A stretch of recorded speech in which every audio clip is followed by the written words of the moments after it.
Kevmo, a young, fiery, and ambitious kid in the middle of what seemingly looks like a rap performance. You got your crowd? Check. Stage presence? Check. And a hype man hyping you up? Double check. Though something seems off. He doesn't have a mic. It looks like there's 2 podium stands on the stage. And wait, why is bro carrying a first generation iPod from 2008 while a young Dayton in his God Over Money t-shirt is probably making this face too? Like, bro, didn't I talk to you before the show to specifically not bring your iPod on stage? Like, yo, word to my mother, you really ODing right now, son. Like, you really doing too much. Like, you really making me look bad. And now people probably gonna think that my phone old too. Like, you know what though? Just forget about it. Though, I ain't gonna front though. That iPod probably look older than me, son. well, what we have, ladies and gentlemen, is nothing more than your annual Rapzilla Beats Battle, an event which Rapzilla holds each year, in which a handful of entered beatmakers and producers duke it out in a tournament-style knockout matchup.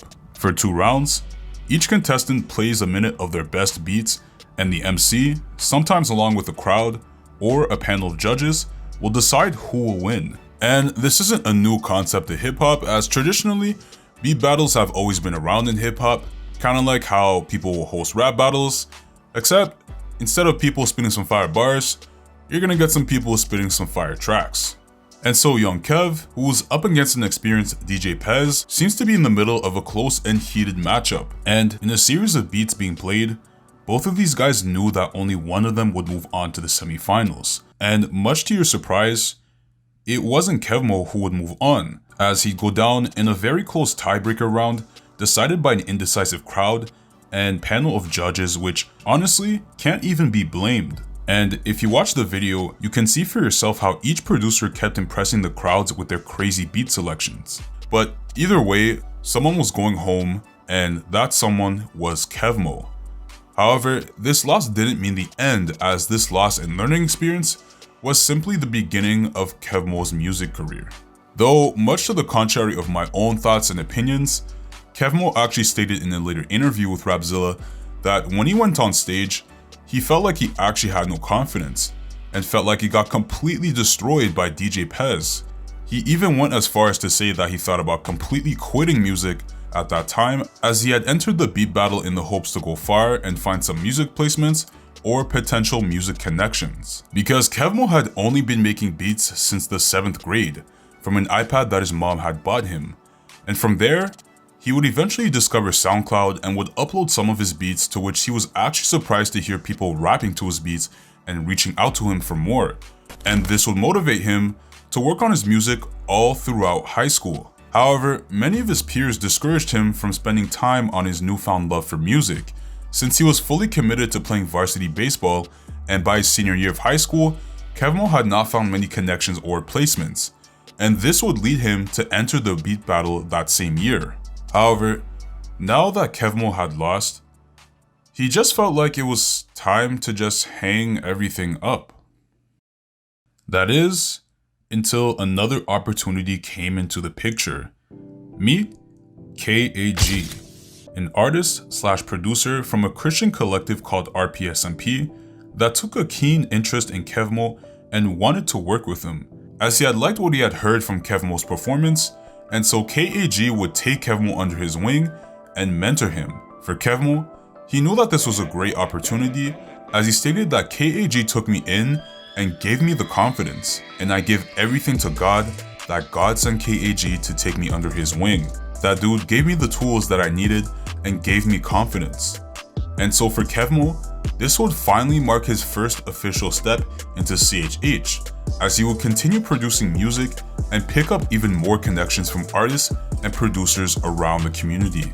He'd go on to work in a collaboration group called Dreamers, which consisted of some great producers/artists that have been behind some of the current music that you probably listen to today, such as P Soul, Alano, Wonder Why, Juice Bangers, and DJ Michael V. And along the way, he would eventually have the opportunity to work with Keyshawn Furlow. Keyshawn was an emerging artist from the South that had just made a big name for himself around CHH and the battle rap scene throughout 2015 and on. Keyshawn began taking an interest in Kevmo's beats, and together, the both of them would click right off the bat, as they became a well-known powerhouse around CHH throughout 2016 to 2018. One of their most well-known songs together, Free the South, was picking up a lot of buzz at that time, and this propelled the two to work together on a series of songs and projects. And I'm pretty sure that if you've listened to their music before, then you'll probably remember Kevmo's signature beat tag, where Keyshawn says this at the beginning or end of a song that they would make together.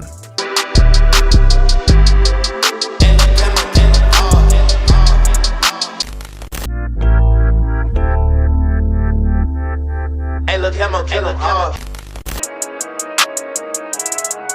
Hey, look, Kevmo, kill him all. Their work process would consist of Keyshawn rapping and Kevmo simply making the beats.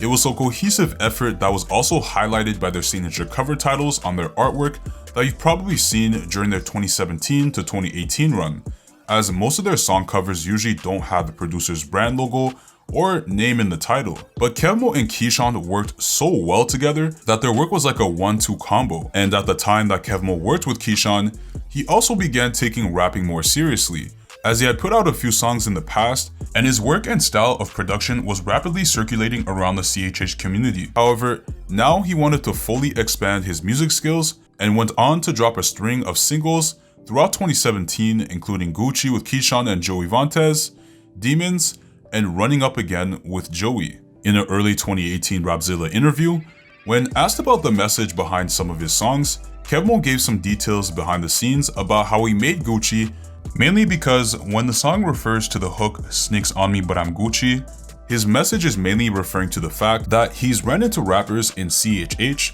that wanted to jumpstart their career by stealing some of Kevmo's beats without actually paying for the beat first. And that's crazy to hear, as you would think that everyone is on the same side in Christian hip-hop, but those were some of the realities that Kevmo had to deal with behind the scenes.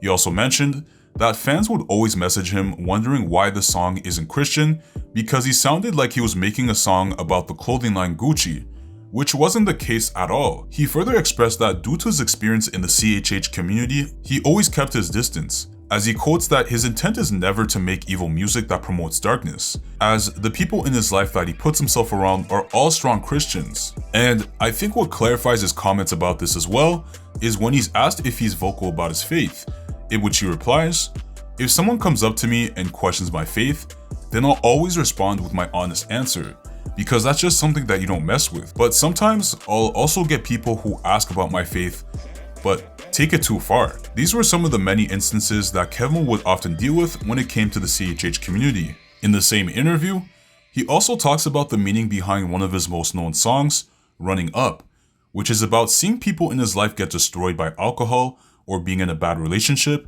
and just the purpose and meaning behind trying to run away from it and running up to God. Despite hearing some of his bad experiences in the space, Kevmo also had some great experiences as well, one of which he's famously known for is his successful run in 2018.